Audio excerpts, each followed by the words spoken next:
relations in our nation are at an all-time low. And the reason is because we've been sold this con that progress is a zero-sum game. That if women rise, men have to fall. That if people of color get a shot, white people lose theirs.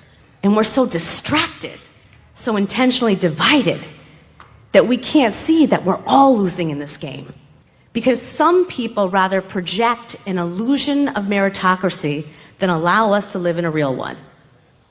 And the con, it only works if we're divided.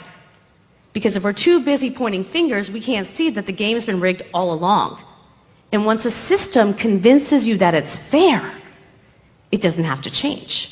For years, I have been talking about how we need to teach girls to be brave, not perfect, but I barely even thought about how we need to teach boys to be soft, not stoic, to connect, not control, to reimagine a version of manhood where strength requires sensitivity, empathy, and care. Because that's how disconnection works. It convinces you that your fight is the only one that matters. And all along, boys needed a lesson in bravery too, because boys are struggling.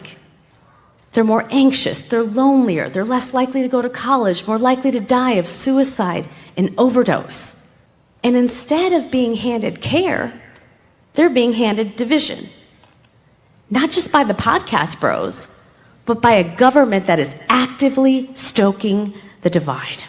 When very rich and powerful people want to dismantle pipeline programs that give everyone else a fair shot, you got to ask yourself, why?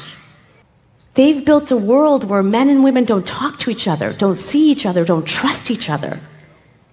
Disconnection isn't just the consequence, it's the goal. Because if we don't see each other, we won't stand up for each other. Class of 2025, the story that you've been told that power is a pie and you got to fight for your slice, that's a lie. They got you so busy fighting a gender war to keep you from fighting a class war. Real power comes from connection. When we commit to one another's success, we don't just survive, we soar.